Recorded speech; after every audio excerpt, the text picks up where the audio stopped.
so bear with me. What's up, guys? We are doing a little bit of a simulcast right now. But what I am doing is I'm doing a film breakdown actually on YouTube right now. So if you guys on Instagram want to hop over to YouTube and watch some Aziz Al-Shaair tape, break it down, get into it, head on over to YouTube, the SF Niners on YouTube. That's what we're doing right now. So I just wanted to come on to Instagram and say, let you guys know because I know I don't want to leave my Instagram crew out of any of the fun. So, like I said, if you want to watch the film breakdown, we're going to be pulling up clips. Head over to YouTube and we'll get this thing rocking. I'm going to jump off right now on Instagram. If you guys come over from Instagram to YouTube, let me know. The Great Migration is on. Let's go. All right. Bringing down Instagram stream. Boom. That was it. All right. How we doing, everybody? How we doing today? We doing good? From IG, let's go. We see the squad. The Great Migration is upon us.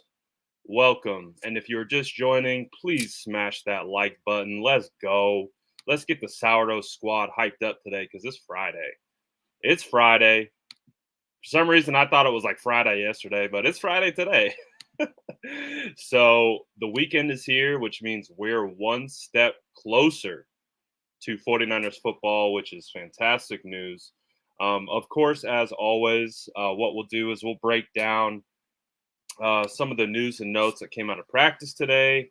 We'll talk about some of the injury designations, all those types of things. And then basically the meat of today's episode was we've been doing a lot of talking about Aziz Al-Shaair. And so we are going to keep that going. We are going to keep rocking with some Aziz Al-Shaair. And we're going to see why he was so good. Of course, I posted the clips and done a breakdown on Twitter. We've posted to YouTube. We've posted to Instagram. But today, we're just going to break it down. We're going to watch it together. We're going to see all the different aspects of Aziz's game, which makes him so special, which made him probably the best player, not only on defense, but arguably on the entire field against the Lions. So that's one of the things that we're going to be looking at. But before we hop into the tape and really start breaking it down, let's talk about what came from today's practice. The biggest thing about today's practice is the injury report. Who's going to be available? Who's playing? Who's not playing? Unfortunately, we were holding our breaths for Emmanuel Moseley to be active against the Philadelphia Eagles. Obviously, cornerback depth is rearing its head real early on in the season. And so the hope was we were going to get Emmanuel Moseley back. It does not appear that Emmanuel Moseley will be playing against the Philadelphia Eagles. He is listed as doubtful. However, with some other guys like Javon Kinlaw, he is listed as questionable. The hope is that he could be available, but I actually wouldn't be surprised to honestly see Javon Kinlaw trend towards being out. I'm not going to be upset if he is out because, like I said, I just want to make sure Javon Kinlaw is healthy for the long haul, much more than just being available for Philadelphia. So if that means we got to sit down Kinlaw this week, I'm okay with that. I think I have faith in the rest of the 49ers defensive line and should be okay. Eric Armstead is questionable with the adductor injury. He was a limited participant on Thursday and Friday. D Ford, full participant today. Great news. Great news. Really good to hear. D Ford, of course, is a little bit of a question when he popped up on the injury report with an ankle. He was a limited participant Wednesday and Thursday, but like I said, full participant Friday. Fantastic news. D Ford has been a revelation for us early, and so we need him. Dre Greenlaw, we know, is out. We know that he is dealing with the injury. He's going to be out for some time, so probably 6 to 8 weeks, I'd imagine, is the timetable for Dre Greenlaw to return. So hopefully he can get some time off and heal up and get ready for the second half of the year. Marcel Harris also found himself on the injury report heading into the Eagles game. He was a limited participant today, and he is officially put down as questionable. So hopefully Marcel Harris can go because, again, Marcel Harris is a big time special teams contributor, and already losing Dre Greenlaw, we need as much depth as possible at this point. So that could end up biting us. We'll see. We'll see what happens. James, sorry, we cannot pause while you go out to dinner. Just bring your AirPods and just keep one in and just try and hide it from the wife. Just be commenting like underneath the table. She won't get mad. She won't get mad at all. It'll end great for you. Good job. Try that. See if it works. It won't work. Don't try that. I lied. That's a setup. So like I said, the biggest thing to come out today is the Emmanuel Mosley situation. Like we talked about, we were hoping that he was trending towards being available. Not going to be available. He is doubtful. So we are bracing for him not to be available. Of course, the Brandon Aiyuk situation is ongoing. The conversations do not stop. Of course, with everything, you got to pick a side, right? You can't just be objective. You can't take all the information as it comes and process it and analyze it through your viewpoints. You just have to pick a side, right? So it's either Brandon Aiyuk was benched, or nothing's wrong with Brandon Aiyuk. He was just injured. There's no middle ground. According to 49ers Twitter, there's no in between. So it is what it is. All signs, all points, everything indicates to Brandon Aiyuk not playing to the level that he thinks he should be playing, not to the level that Kyle Shanahan thinks he should be playing, and therefore they gave Trent Sherfield the bump up. Now what we're going to look at and what we're going to try to identify as a trend with Brandon Aiyuk is how much opportunity does he get? Does he get same split reps? Is he getting targeted this week? There is a huge possibility that Brandon Aiyuk comes out, gets 10 catches, 127 yards, and a touchdown. But there's also another huge possibility where he doesn't. We can't project at this point. So based on the way Mike McDaniels has talked about him, the way Trent Sherfield has talked about him, the way Kyle Shanahan has talked about him, we even heard from Aiyuk today. I think he should get some opportunities. I think he will get opportunities. But again, if we are putting our fantasy football hats on, it's really, really hard to project, honestly. It's really hard to project what he'll be able to do and what he will do in that game because it's going to be quite an interesting situation of game flow. So we'll see. But again, there's clearly something going on with Brandon Aiyuk. It's a combination of two things. It's a combination of injury, it's a combination of Trent Sherfield's success, and it's a combination of Brandon Aiyuk not elevating his game. They're all things can be true here. All things can be true. We don't have to stick to one and hold to our guns. All things can be true. So the biggest thing, like Mike McDaniels talked about, Trent Sherfield talked about, was the way Aiyuk responded and how that should transition into hopefully some more production this weekend against Philly. So that's the hope, and that's what we're looking for. And hopefully come Sunday, it's a non-issue. Brandon Aiyuk is balling. Brandon Aiyuk is scoring touchdowns. 49ers are winning. It's literally becomes a non-story. Um, so it is what it is. And uh, I wouldn't say this is a dumb question. The biggest thing with wide receivers when it comes to blocking is essentially effort. Like you don't have to really be good at blocking. Again, they call it stock blocking. When you're a wide receiver, you're essentially just trying to shoot your arms and extend and just leverage block. So wide receivers don't really do a ton of crazy blocking, or at least the type of blocking they do. Everything that I've seen from Aiyuk, he's been capable of. But again, mostly blocking from wide receivers comes down to an effort thing, in my opinion. Um, so yeah, exactly. Just get in the way. Just get in the way. Exactly. Just get in the way. Put your body in between the ball carrier and the defender. You do your job. Good enough. Um, I'm staying on the positive train about Aiyuk. Perfectly, go for it. I'm not thinking that this is a totally negative situation. I think it's just another situation. Another young, very talented player, um, just trying to get the mentality right. Again, the biggest thing about being a football player in the NFL is mentality, how you process um, as a pro and handle these things.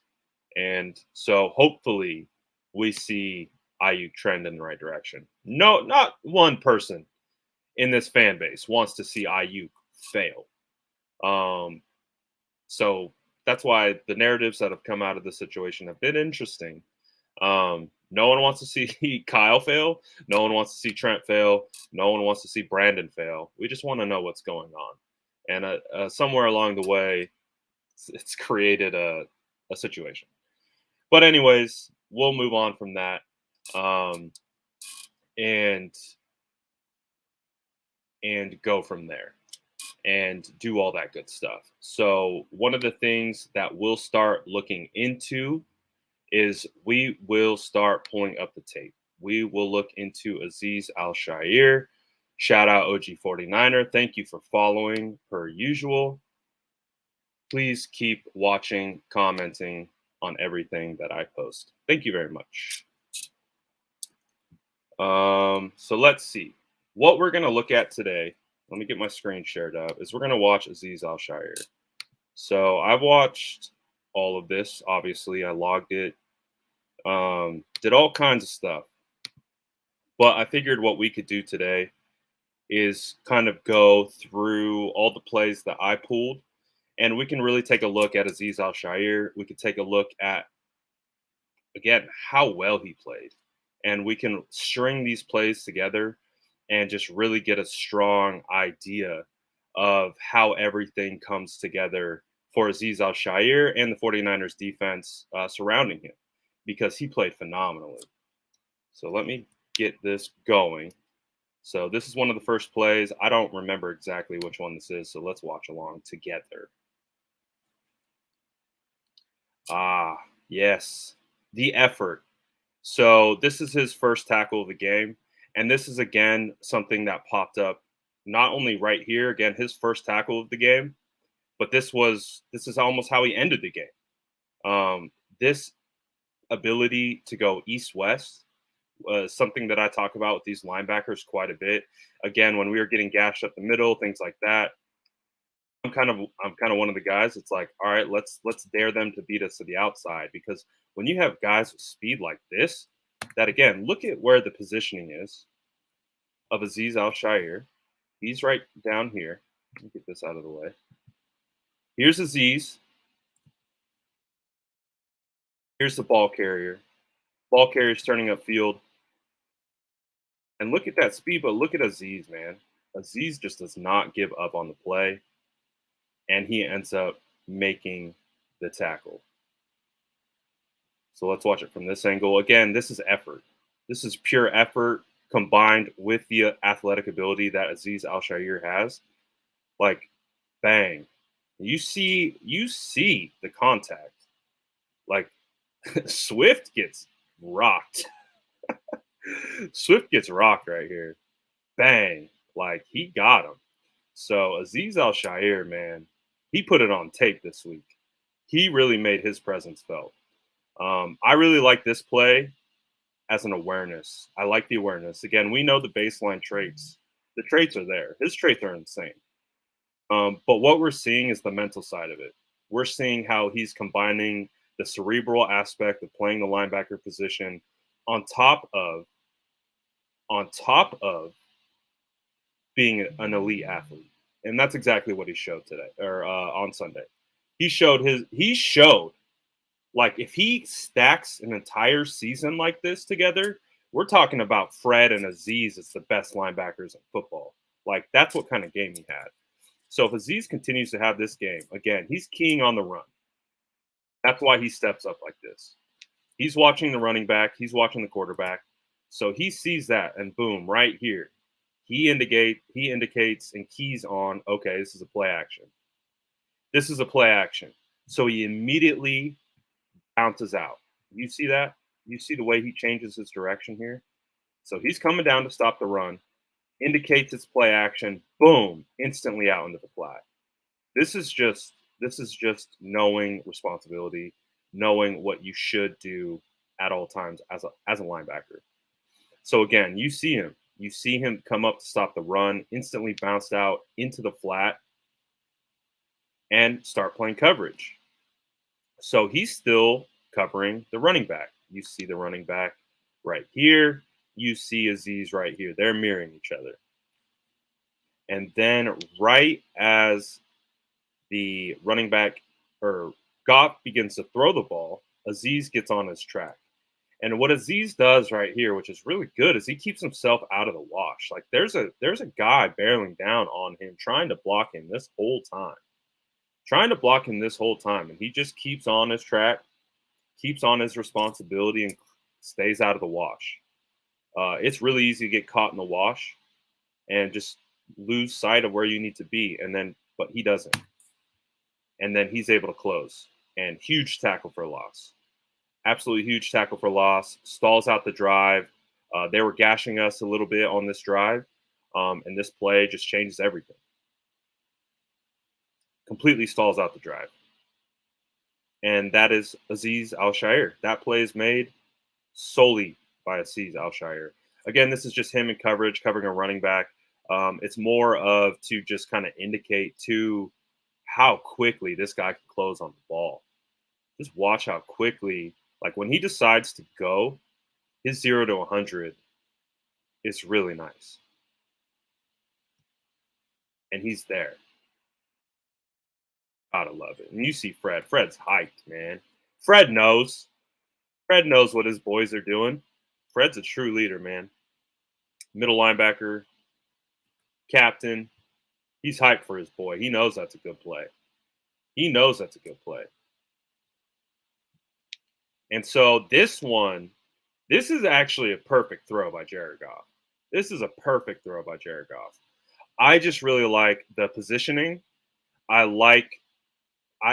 think actually Aziz can improve on this. So you see right here, him breaking on the route.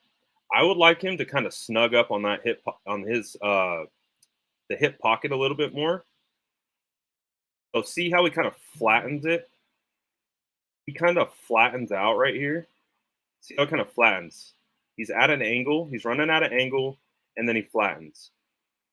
I feel like if he really bursts through and hit that angle hard and really undercut this route, we're talking like pick six territory, like so close.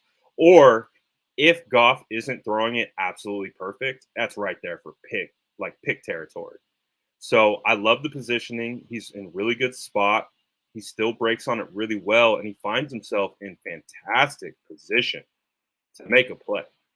But like I said, really good throw by Jared Goff. Literally put it only in a spot where his guy can get it. But you can see the ability. That if a quarterback tries to throw in the flat to Aziz Al-Shaair and he throws a smidgen behind, like I'm talking about like 6 inches behind, this is a potential pick. Like, look at how perfect Goff lays this in here. Like, you can't throw this any better.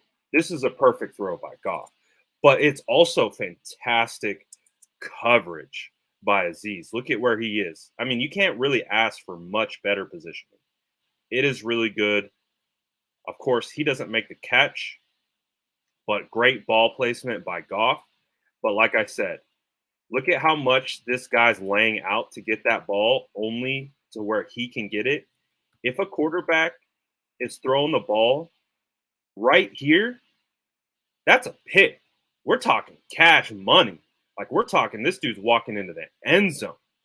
So I really like it. I think this is, again, it's just the epitome of him being in position and his ability. And all it takes, again, this is a perfect throw. You couldn't have thrown this any better. But if you get a non-perfect throw, you get a regular throw. Like, you get a regular throw, the quarterback's throwing it on his body, and you're not getting the wide receiver to lay out like that. If you're throwing this on the body, that's a pick. So Aziz is in the right spot. Really, really like it. Let's see what else we got.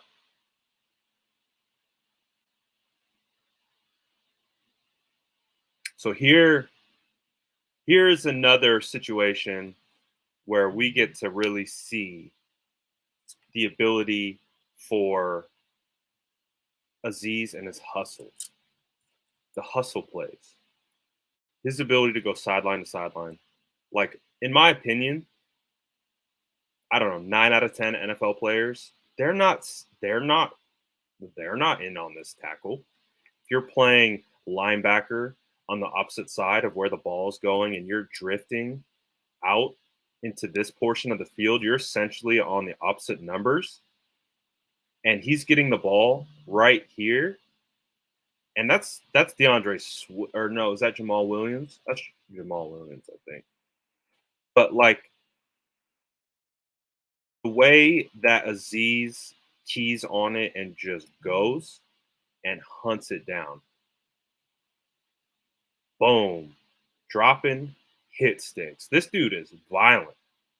This dude is violent. Again, this is more emphasis on effort. This is more emphasis on motor. Again, look at how far off screen he is. And then here comes Aziz. Boom. That's just effort. That's pure effort. This is the kind of stuff that you love to see as a football coach. This is the stuff that you love to see as a football purist. Again, look at where this dude is. Him and Jaquiski are like right there, but here comes Aziz pulling away. That's effort. That's heart. That's like just unrelenting ability to give up. Again, even here, doesn't even find himself in the best position. So what he's going to do is he's actually going to key on Hawkinson. So watch him key on Hawkinson. Hawkinson drops into the spot. Here comes Al-Shaair. His eyes are here to here. He thinks this is where it's going.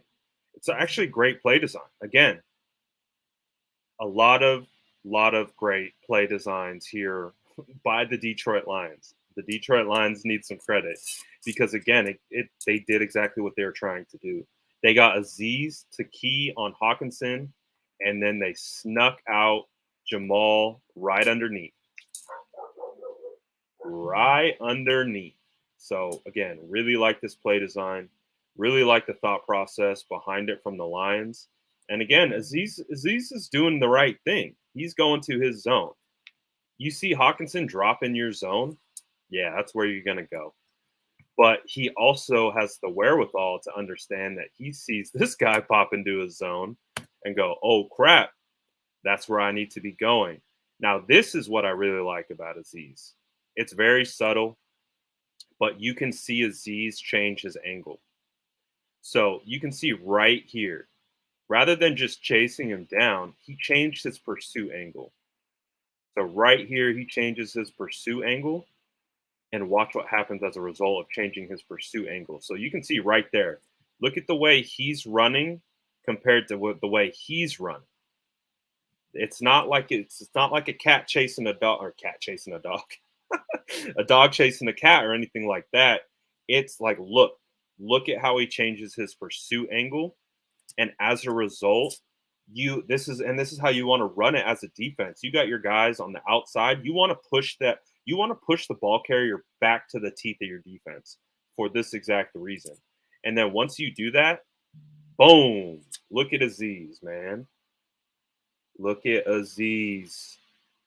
Again, such a just a silent, I can't talk. Just a subtle change in his pursuit angle is the difference on how hard this hit is.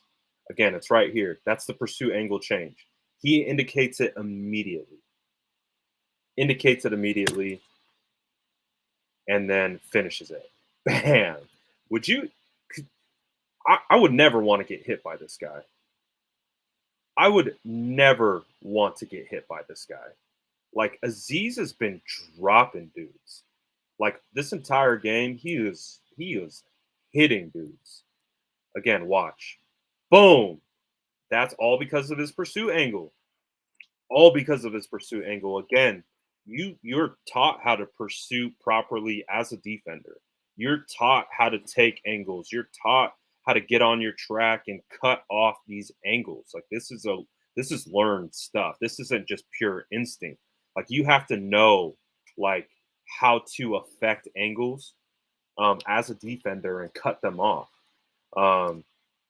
So let's see. I want to get the other angle really quick. We'll watch it from one more angle, the other angle and this angle all the way through. Why are you taking so long to rewind? But again, I just want you to key on the way he changes his angle. Just key on the way Aziz changes his angle. It's harder to see here, but again, it makes all the difference. See, like right here, let's watch it again. You see it a little bit better. So you see, he's like, oh snap, there's a running back. See the angle where it takes him? It's flat and then goes, nope, I got to take a different angle. It's so subtle. It's so subtle, but it makes all the freaking difference in the world. Just him changing this angle right here. See how he goes from almost over pursuing, flattening, changing his angle, and as a result, bam, car crash. Car crash, Aziz Al-Shaair. It's the small things. It's the small things in the game. It's the small nuances. It's things like this that Aziz Al-Shaair has done all game against the Lions. It really was beautiful. It really was beautiful to watch. This one is more representative of Aziz Al-Shaair's ability to get off blockers and still make a play. So again, you see he's following his responsibilities. His responsibility is kind of watching this guy out in the flat. So that's why he is taken out here. It's his play design. Again, shout out the Detroit Lions. This is play design. This is where they want the backer. This is exactly where they want him. Look, he's right here. He's ready. They're ready for this. This is a play design. And so it's taking essentially the 49ers defensive tendencies and using it against them, kind of like what Kyle does quite a bit. So the reason why this is an awesome play, though, is because if Sewell gets this block on Al-Shaair and Al-Shaair isn't able to swim under the block, there might be a chance. There might be a chance that Sewell blocks Aziz into Verrett's path, and then Hawkinson is able to work a little bit better off of 72's block, and then he could have sprung it. So that's one of the things that I really like here. It's small, really small nuances. But again, if Sewell plows Aziz right into this path, and then you get this block right here, this entire play looks completely different because he's not bouncing inside to Fred. He's bouncing outside. But this is a result of Aziz fighting under the block. You see it right here. Aziz fights under it, and that allows everyone to swarm. So again, really solid by Aziz.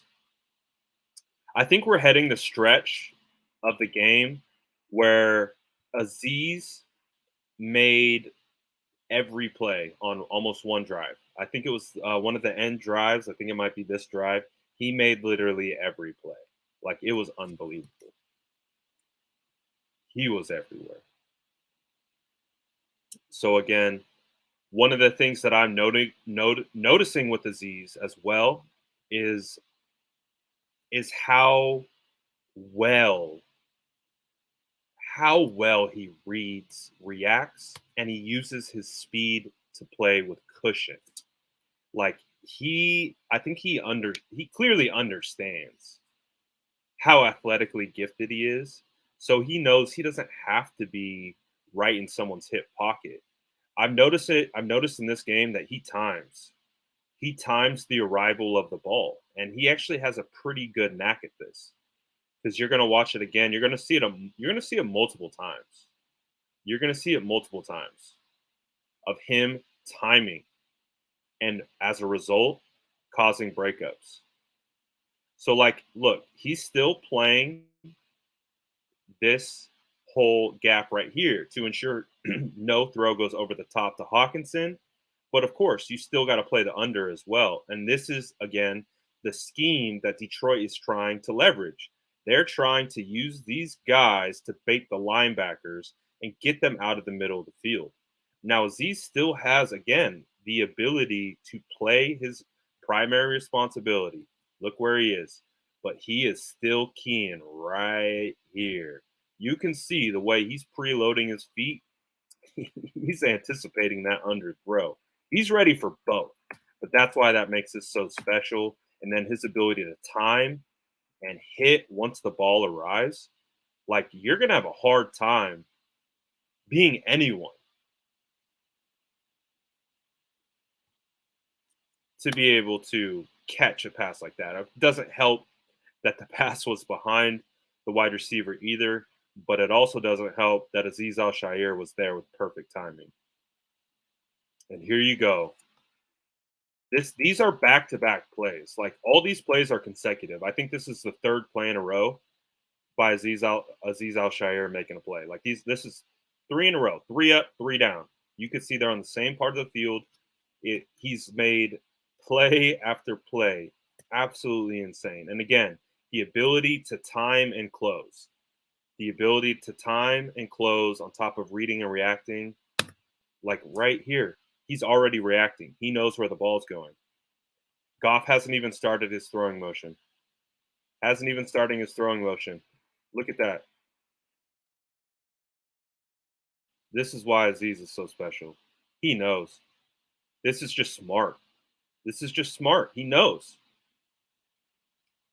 Look at he already starts his break before Goff even decides to throw the football. And boom, puts himself in perfect position. Again, instincts. These are instincts.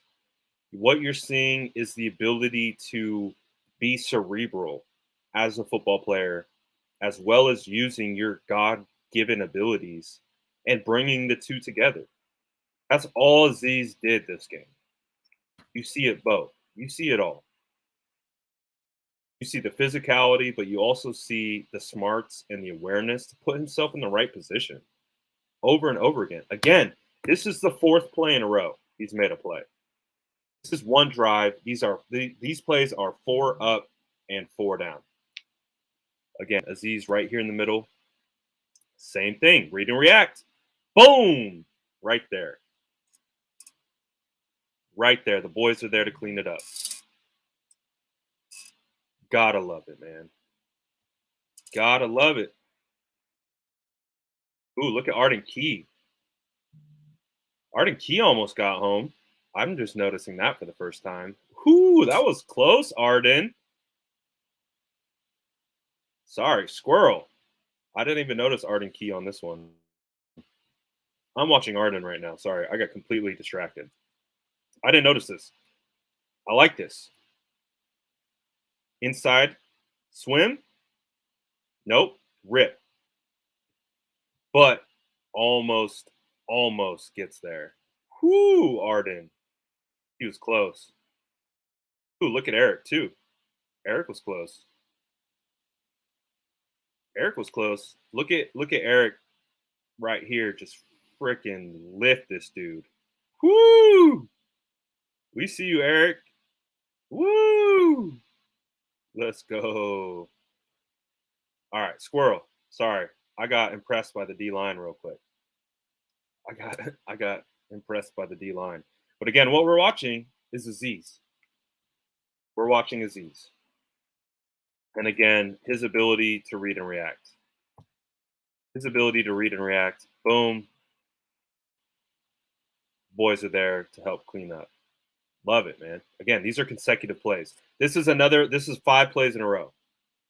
5 plays in a row. Aziz has made all 5 plays. 5 plays in a row. Aziz has made all 5 plays. It's wild.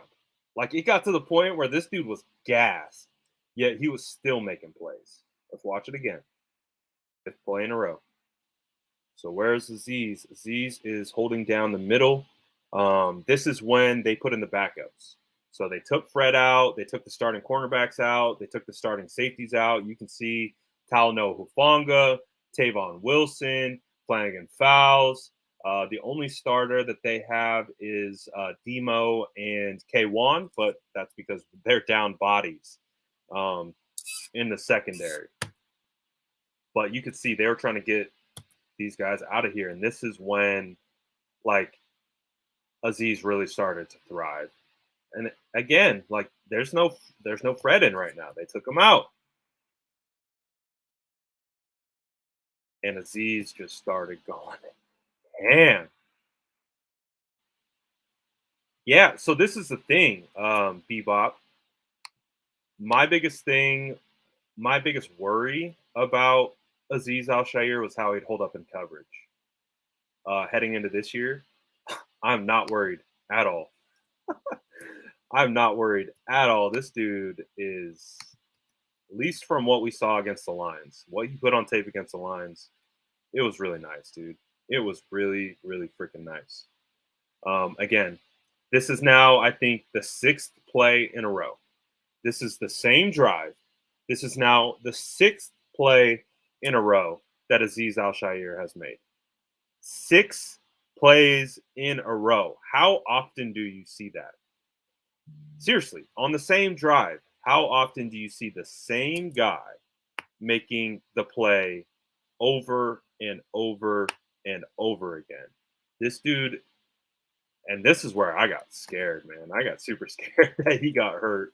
I was freaking out. I was like, oh no. It's like, oh no. But again, this dude, what a game. What a game that he had. And this is one of my favorite plays. Again, this is the same drive. The same drive. So I think it's play 7 now that he's made on this one drive. This is one that I really like. Again, this to me indicates cerebral, situational awareness, understanding the offense, understanding what the offense is trying to do to you to make sure that you are in position to make a play.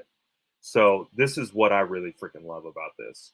Again, you have Aziz Al-Shaair right here. He looks to appear to be in man coverage on Hawkinson, who is going to be considered as one of the best tight ends in the NFL after this year, 100%. He's that good. But what I love about this play, is Aziz knew. Aziz knew that they're going to run some kind of rub, some kind of pick route, which is exactly what's happening here. Look at how close these guys are coming. This wide receiver is running straight at Aziz's face. He wants to obstruct Aziz and just mess him up. And look at Aziz catch it. Watch his feet. Watch his feet that allow him to move around the rub route. Oh, bail, reset, and now go. Bang! Like, I love this play. I love this play. I love this play so much because it shows it all, in my opinion. He's in coverage. Not only is he in coverage, he has to show his situational awareness. He has to be able to show his cerebral ability and then he has to show his athletic ability to be able to one maneuver around the rub. See that? Still be in position. You can see he changes his angle. See him plant his foot right there. That allows him to get his track a little bit more square so that he can time this hit. Boom! Incomplete pass. Like I said, all game, nonstop. It's the timing, it's the awareness, it's the effort, it's all of it, man. It's all of it. Just come on. What are we doing, Aziz? What are we doing? So if Aziz plays like this, like if Aziz plays like this for 17 games, like we're talking all pro Aziz. We're talking Pro Bowl Aziz. We're talking like crazy things. If Aziz can take this game against the Lions and duplicate it for 16 more weeks, if he can do that, he will be considered as one of the best linebackers in the NFL, especially playing next to Fred, who is the best linebacker in the NFL and who is a baseline for comparison. Again, there's Fred right there in the middle of your screen. It is going to be extremely easy to compare the two all year. And in this game, the best linebacker for the 49ers was not Dre Greenlaw. The best linebacker in this game was not Fred Warner. It was Aziz Al-Shaair. Aziz Al-Shaair was absolutely the best linebacker on the field for the San Francisco 49ers. And so that's wild. That's wild to say when you have the best linebacker in the NFL on the field. So now this is now where we start to measure greatness. This is how we measure greatness. One good game, anyone is capable of one good game. A lot of people are capable of one quality, strong game. The measure of greatness is consistency. Now, the next phase for Aziz Al-Shaair to be talked about in the same breath as Fred Warner, to be talked about in the same breath as Dre Greenlaw, is doing this week in and week out. If Aziz Al-Shaair can do this week in, week out against some of the best competition in football, like we're going to be banging the table tough, calling Aziz one of the best linebackers. Like basically, the conversation changes to Fred isn't just the best linebacker in the NFL. The 49ers have the best linebackers in the NFL. Like we're talking about best linebacker tandem in the NFL. We're talking the best. Like that's what we're talking about with this performance. So that's what we're looking for. That's what I'm looking for specifically. Is I want to see Aziz take the next step, and what the next step is stacking 2 of these games together. Stack 2 of these games together, then we're talking. Then we stack 3 games together. Now we're really talking. We get down to week 5 and Aziz is playing lights, like his hair's on fire. We're coming into that Sunday night football game against the Colts as having probably one of the best linebacker core, the best linebacker core in football. That's how good Aziz is playing. I don't know how Aziz graded out versus PFF. I'm not really sure about that, but based on the stat sheet, he had 7 tackles total, I believe 4 solo, 2 pass breakups. But I think he also didn't get a credit for some other things because he made a lot of impact plays. Again, this is 5 minutes. This is a 5-minute clip of Aziz highlights from one game. That's it, one game. So I love it. I love it. I thought it was a lot of fun. I thought it was so much fun that I would share it with you guys. Definitely like breaking down the film. I know we do a lot of talking on this channel mostly. Um, but I felt like this was a great opportunity to actually put the tape where our mouth is. We got to match the tape to the mouth, right? Like we got to be able to the mouthpiece and the tape have to align. They can't be sending mixed messages. Cuz guess what? The tape never lies. The tape never lies ever.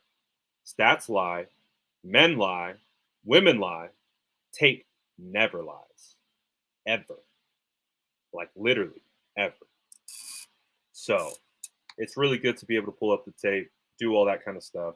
Um, we are at the end of the Aziz breakdown, but I will open it up to questions, comments. I'll start kind of being a little bit more interactive with the chat. I saw you guys are talking about something. You're talking about like money. You're talking about overall cap, the way the cap is going to be increasing from year one to year two. I don't know. You guys are talking about something over there in the chat. Um, but I agree. I agree with Big J. I think the game against the Eagles is going to be a lot harder than we anticipated heading into the year. And I think we'll continue, you know, it's going to be a good battle. It's going to be a great test. I think it's going to be a great test for the 49ers and how they execute 100%. Um, let's see. Control the clock, key to winning. Yeah, I would agree. What's going to be really interesting throughout that game is who controls the line of scrimmage. Who controls the line of scrimmage? Is it the 49ers pushing the defensive Eagles defensive line off the line of scrimmage? Is it the Eagles defensive line pushing the 49ers offensive line off the line of scrimmage and vice versa? Talking about the Eagles O line and 49ers D line. This is going to be a game in the trenches, um, which means that affects game flow quite a bit. Um, I think the way that the 49ers are going to be successful is a lot of play action, a lot of disguising, a lot of manipulation. I think that's what Kyle is really going to need to do this game. We're going to need to see. I would like to see a lot of motion this game. Maybe a couple more end arounds. We didn't really see an end around against the Lions. Again, just to add another wrinkle. I think this is a game where we need to stall their defensive line as much as possible. They have a really stout defensive line.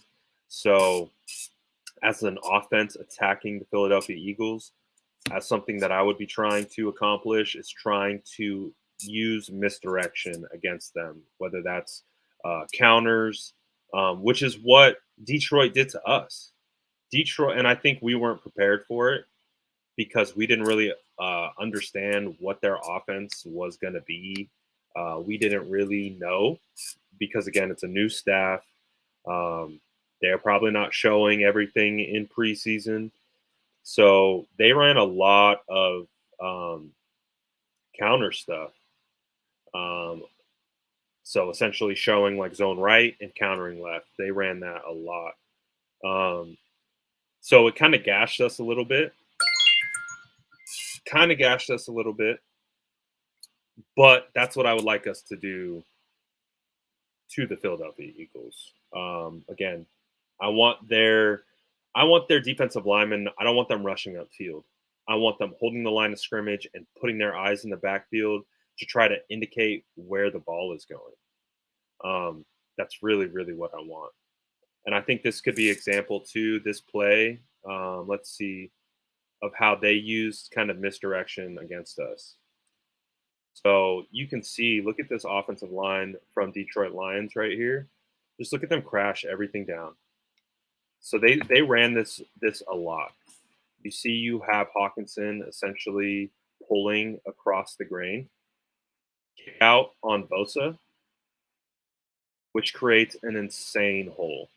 And then look at the point of attack right here with DJ Jones. You got Sewell out here and their left guard. Watch them crash this down. Boom, boom. All of a sudden, that hole is huge. Look at Sewell come off DJ Jones to get onto Al-Shaair, and it was enough for Jamal Williams to get right past him. So these are the kinds of things that I would want the 49ers to be doing to the Eagles. Is I want them to see this. If you're D lineman right here, about right here, you think this is run like we're looking at it this way. So I'm calling this the left side. This is the right side. If I'm on defense, this is run left. Look at the linebackers. Look at their feet. Look at where they're going. Oh, oh, look at the entire defense shift left. Oh, oh, oh. You know why? Because they're matching the offensive line's footwork. You see the offensive line's footwork? That looks like a zone right if I'm on the offensive side. They're matching. And it puts everyone out of position. Puts everyone out of position just by playing their assignments. Everyone out of position, they counter to the other side, look at the blocking, ready to go. That's what I want. More of that. Detroit did a really good job of this. Again, we talked about why they were getting gashed. It was really good play calling by Detroit. In game, I thought it was adjustments that the 49ers needed to make a little bit better. I think they needed to close down the splits on the defensive tackles a little bit more, plug the A and B gaps a little bit more. Again, when I went back and watched the tape, it was actually not necessarily that. It was actually just really good play calling. Again, misdirection. Misdirection again. Get everything flowing to the left, naked to the right, or whatever side you're looking at it. I'm all backwards. So this kind of stuff, this is what was getting us out of our spots. They were doing a really good job of that. So that's part of the keys, I think, with the Eagles, at least in my opinion, is try to get their defense off their spot, because that's what they did to us. They got us off the spot continuously. Again, this is them running directly to a spot and the 49ers defense being right there to take care of it without a problem. It's when they were doing the misdirection stuff that we were having problems with. Again, who was that? Is that DJ Jones? No, look at Bosa. This is a great play by Bosa. Look at Bosa. Again, you got two tight ends right here. Here's the tackle. He's immediately slanting towards the tackle. Watch Bosa. Look at that. Instant slant. Gets leverage, get positioning. Nothing. Nothing. Good work, Bosa. Good work. So, all kinds of stuff, man. All kinds of stuff. And so, we'll see. We'll see how the 49ers respond. We'll see what the game plan looks like. We'll see how they adjust to Philly. I think the 49ers, it's going to be a really good matchup. I think they match up extremely well. I think it's going to be pretty good game. And I think the flow of the game is going to be interesting. Is that a Diamador tackle? So we'll see. It's going to be very interesting against the Eagles. Oh, there's Diamador.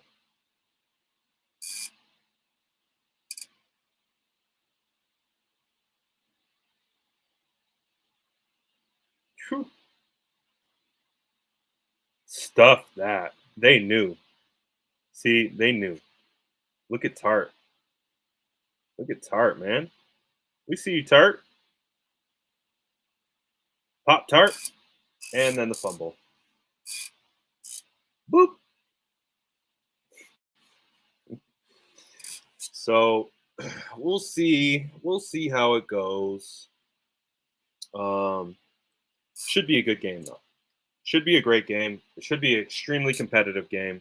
Should be a game that comes down to maybe coaching. I think at the end of the day, it might be a coaching battle to really, Shanahan helping his guys because again, very stout defensive line, very stout. Um, yeah, it's going to be a tough game with the speedy guys at wide receiver. They have an underrated wide receiver core. They're just not proven. Jalen Rager is a talent. You don't want to sleep on Jalen Rager. He's absolutely a talent. Of course, they have the Heisman winner in Devontae Smith, who, again, has been one of my favorite prospects since he was a junior. When you go back to that draft season when Ruggs was coming out, when Judy was coming out at the same time of Alabama, I was bullish, like extremely bullish on Devontae Smith being the best wide receiver out of Jerry Judy and Henry Ruggs, and I think I'm still right about that. I absolutely think Devontae Smith is the better wide receiver out of both of those two. I think he'll have the better NFL career out of both of those two. Devontae Smith is for real, man, for real. Um, yeah, I would love to get my hands on the Eagles film. That's what I wish I had. I wish I had the all 22 of the Eagles game because that would be a lot of fun to break down. It would because I am speaking a lot hypothetically about hypothetical game planning. It I haven't watched the game yet. Um, so it is a bit hypothetical at this point, but I agree. If we had that Eagles tape, we could do a full scouting breakdown on them. I might just go back and watch it anyways, even though I don't have the all 22. Um, I might. I might. We might do that. And then we might come back Saturday. Saturday might be a good Philly breakdown day. Saturday, I like that idea though. I like that idea. That's a good idea, Sean. I think do we like the incorporating the tape into the show? Um Obviously it's not just me talking the whole time. Um Young Hitter says going to be a great game for both teams, but Niners taking a W. That's the hope. Again, this is a trap game. This is a trap game. This is a trap game. Be careful. So basically, you don't like Stephon Gilmore to the 49ers. I don't think that's necessarily the problem. I think the problem that you're looking at in regards to trading for Stephon Gilmore is how much money does he make? How much money does Stephon Gilmore make? What does his cap hit look like? And how does that affect the 49ers cap hit? Because if you are aware, 49ers don't have a lot of cap space right now. So if you're trading for a premier player and you're not trading a contract back that clears some space, I don't know how you add not only giving up assets to get the player, but also how do you fit him from like a money standpoint? So it is what it is. Um,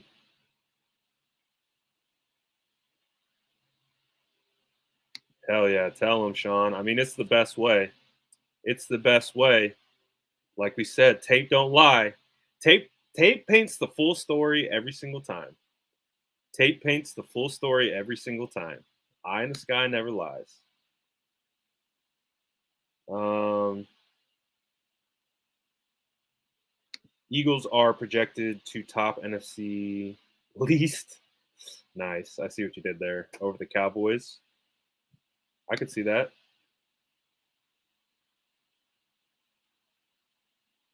Another aspect is how much time does Gilmore actually have? I believe Gilmore's actually hurt right now. That's why he's not playing. So again, I don't know if it does the 49ers any justice trading for someone who's hurt. We got to find someone with a clean bill of health. We just have to make it, I think, part of our decision making as a whole to be able to go after guys that aren't don't come preloaded with injury. Again, that doesn't mean that's going to stop said person from getting injured, but we draft a lot of guys with previous injury history, and I think it kind of bites us.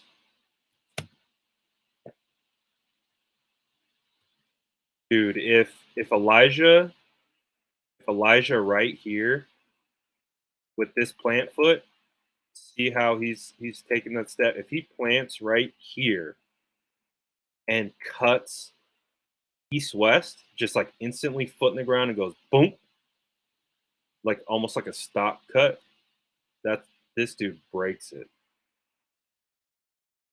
He really does. With that flow of all the defenders, if he just hits that stop cut and bounces it to the outside, ooh, he's gone. He's gone. He has the ability to do that too.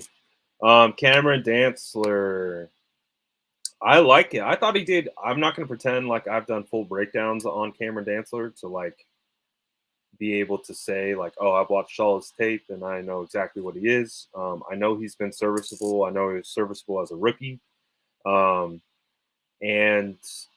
I found it odd. I had no idea that he was inactive for week 1.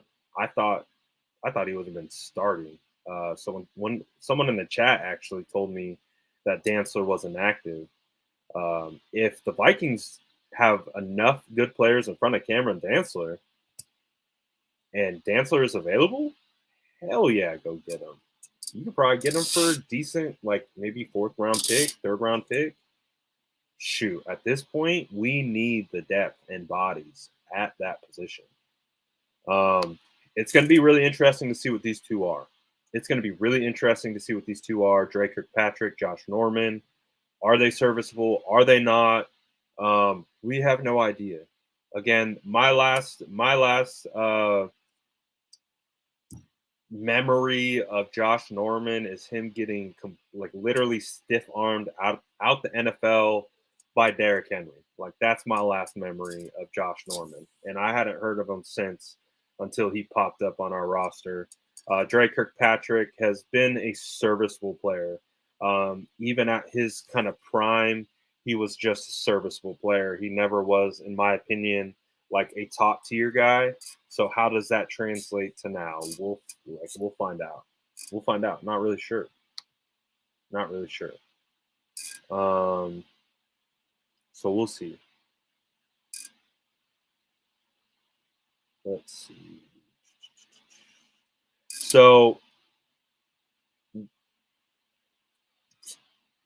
while we close the book on the Lions week 1 performance, obviously we have definitely done our due diligence on this game. We have absolutely watched it quite a bit. Feeling pretty prepared. Again, like these plays, like right here that we were complaining about getting gashed on, it's just great blocking. It's great play design. Watch the play design. Watch the blocking. Again, this was the same play. You guys remember us getting gashed on the first play of the game? It's the same play. Same exact play. Watch it again. You're here for the first play that we got gashed. This is essentially again. And again, what we talked about, like after the game, Kerr is getting washed out, like and things like that. These defensive linemen are getting washed out, all that kind of stuff, right? Remember the narrative that came away from it? Again, look at the offensive line. Look at where they're stepping. That's zone right. As a linebacker, as a defensive lineman, that to you is keying where the ball is going. That is zone right footwork. So as a result, look at where everyone flows. Look at the flow. That's zone right footwork. And look at the defensive linemen. They all flow with the footwork. Watch the linebackers. They indicate the footwork flow. Watch the linebackers flow. Everyone hops. See, they're moving towards the direction of the offensive line. And Don keeps coming in at the perfect times when I'm talking nice about the Detroit Lions. And so then this is where Kerr goes from thinking he's in position to make a play to just getting completely washed out. because again, he thinks he's right there. He is probably almost anticipating Kerr, that is. He's probably anticipating the ball carrier to run towards this area. See where Givens is? Look where his head is. He's expecting the ball carrier to run right here. Kerr's expecting the ball carrier to run right there. So it's a perfect setup. It's a perfect setup. Like I said, I don't want to crap on Zach Kerr too much because he did receive some crap from this. But like I said, they are playing what they think is a zone right. And so if they're executing their responsibilities to stop a zone right, they're doing their job. It's better play design. Again, you see Hawkinson going against the grain, leaving. It's same exact play. Same exact play. Hawkinson chips Bosa, and then the Red Seas part. Look at that. Then you get Sewell, you get the offensive lineman on linebackers. So again, it's really good design. Really good design by the Lions. Really got to give them credit. Really got to give them some credit. And we just had a really hard time. Just really had a hard time in the beginning of diagnosing these kind of counter plays, because again, same situation. Watch the way the offensive line is flowing. See how they're flowing. Dude, this is wild. They don't even block Givens. Look, I'm not sure I've seen this. Like, when you have a defender like that is like, what kind of block is this? Hey, again, shout out the Lions, bro. They're doing some good stuff. I like their OC. Whoever their OC is, I have no idea who it is, but this is insane. Like, when you're when you're running in the A gap and you leave the A gap defender completely unlocked or unblocked to basically do this kind of crossover block where the tackle goes under to linebacker, and then you get a seal out block from the guard, and you leave Givens unblocked, and he takes himself out of the play. Like, what? This is Anthony Lynn? Dude, shout out Anthony Lynn, bro. I like this, man.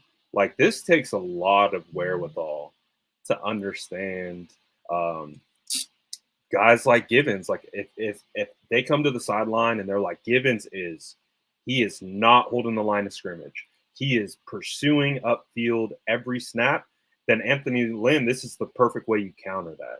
Like, oh, he's just going to keep coming upfield. We won't even block him. We won't even block him. Absolutely insane. And they ran right up his alley. That's crazy. That takes some stones. That takes some legitimate preparation to be able to feel. I wouldn't feel comfortable calling at all. But wow, I just caught this for the first time. Again, I like this. I like the Lions offense, man. Shout out Anthony Lynn, dude. He's got this offensive humming. I like it. I didn't even notice that. I've never noticed that. This is my first time noticing it. So it's a good test. I think it's a lot better test than we looked at the Lions. It makes me feel a little bit better about the defense, because I think we looked at the Lions and we are like, oh, this team isn't very good. On paper, they're not good. We even thought the offensive line wasn't going to be any good. Their offensive line is really good. Jamal Williams in this offense is really good, even with DeAndre Swift working as kind of a gadget back. Hawkinson in this offense is really good. Amon-Ra St. Brown has an opportunity to catch on. They could use some wide receiver help, but I thought Cephas did a hell of a job. I liked it. You got to give respect to the Lions, but I think it was great preparation for the 49ers defense, especially heading to Philly and seeing what Philly's going to try and do to us. Probably a lot of misdirection, things like that. Octavia Street's first sack, super nice. Um, so yeah, we'll see what happens. Obviously, the biggest concern to come from this game and how it translates into the Philadelphia Eagles is the injuries. It's the injuries at the end of the day. It's the health of our team. It's who's available, who's not available. As it sounds like, Emmanuel Mosley won't be available. Drake Greenlaw clearly won't be available. Of course, Jason Verrett won't be available. And who else am I missing? I know I'm missing someone. Who else am I missing? We're missing another player. So those are, I think, that's really the biggest takeaways. It's like we played our game for the most part. Um, there is a path forward for the adjustments. Mostert, thank you. Can't believe I forgot Mostert. We lost Mostert. So we've lost, the 49ers have lost 3 starters week 1. Obviously, Verrett, Mostert are for the year. Drake Greenlaw is for half the year. Hopefully that pace doesn't continue. Hopefully we get out of this game without an injury. And if it is an injury, it's minor. I'm at the point where I'm willing to accept minor injuries. I'm willing to accept 3 to 4 to 5 weekers. I'm okay with that. If that means we can have them back at the end of the year, in the meat of our season, I'm okay with that. It's been tough losing the type of players that we've lost early week 1. Again, I think it's just par for the course. Is that this game, or not even this game, this season, if the 49ers are going to want to have any success, is depth, and more depth, because it feels like they're going to be relying on it quite a bit. Luckily, with Drake Greenlaw, who is going out, luckily behind him, we have Aziz Al-Shaair, who, as I've indicated, I feel like is a fantastic linebacker. I feel like he's just as good as Drake Greenlaw. He might even be a little bit better in some areas. I would say Drake Greenlaw is a really, really, really good coverage linebacker. And Drake Greenlaw is also stout in the run game as well. But Aziz Al-Shaair put on a freaking show. So the person who would rotate with Aziz, it's going to be Flanagan Fowles. Hopefully Marcel Harris can be available. Again, he was limited in practice today. So it will be Flanagan Fowles rotating in as he'll either be the starting weak side linebacker and or the second behind Aziz Al-Shaair. And of course, with Marcel Harris as well. Would really, really, really love my boy Jonas Griffith right about now. Would really love to have him back. Jonas Griffith, I thought, could have made the team over Marcel Harris. The reason why I had Jonas Griffith making the team over Marcel Harris because of how his age and his ability to develop to be even a better linebacker than he is now, opposed to where Marcel Harris is. So that's an unfortunate injury that's an unfortunate move that I wish we could have back. Obviously, I understand why the 49ers traded Griffith to the Broncos. They just needed to get something in return for someone. They knew they were going to cut someone that was going to land on another roster. Yeah, special teams is going to become kind of a concern a little bit. And we didn't really talk about Robbie Gould's miss. We didn't talk about how our depth is now being affected on special teams. So it's going to be interesting. It's going to be interesting to see how everything pans out against Philly. But the biggest thing that we can hope for is we're going to have to take the motto from the Warriors. We're going to have to take strength in numbers and really, really hone in on that motto, because we're going to need everyone. We're going to need everyone to be available. We're going to need as many healthy people as possible so that we can get that done. So that's the goal as we head into tomorrow, as we head into Sunday against Philly. Um, Again, main purpose of this episode was to really break down Aziz and just showcase and talk through a little bit further about how well he's been playing and how well of a game he had against the Lions on Sunday. And just really wanted to come on here and illustrate that and do all that good stuff. We're gonna go hunting. We're hunting for eagles. I'm hungry. I want some eagle wings. So hopefully that's on the menu on Sunday, and we get that dub taken care of. Keep an eye out potentially for some content tomorrow. Uh, I like Sean's idea of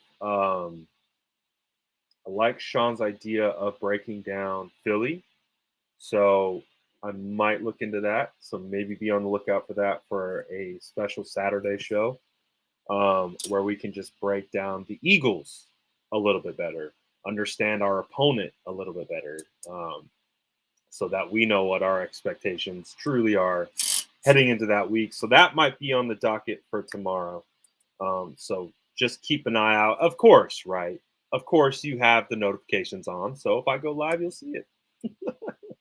I appreciate all the fam as always checking in. Sourdough Squad, we see you today, every day, always, always see the Sourdough Squad. We see you guys. Like I said, I'm still deciding what I want to do for game day, whether I want to parse it into pre-game show, halftime show, and post-game show, or if we want to do the whole watch party again. I am deciding which one I should do. Like I said, I just felt like it wasn't super entertaining to anyone because I was posting the whole time to all my accounts. So appreciate you guys. So we'll see. Like I said, I'm still weighing it out of what our game, our Sunday content looks like, but there will be content nonetheless. So you guys have a great rest of your Friday. Be safe tonight. Don't be too crazy. If you're gonna drink, hit that Uber. If you're gonna do something else, if you're gonna hit the Apocololo, right, Sean? If you're gonna hit that Apocololo, just make sure you're in the house, you got all the munchies, and you're good, and you don't got to worry about anything else. Uh, but everyone, you guys have a fantastic night. You have a fantastic Friday. You guys have a blast tonight. Be safe, and we will see everyone either Saturday or Sunday. You know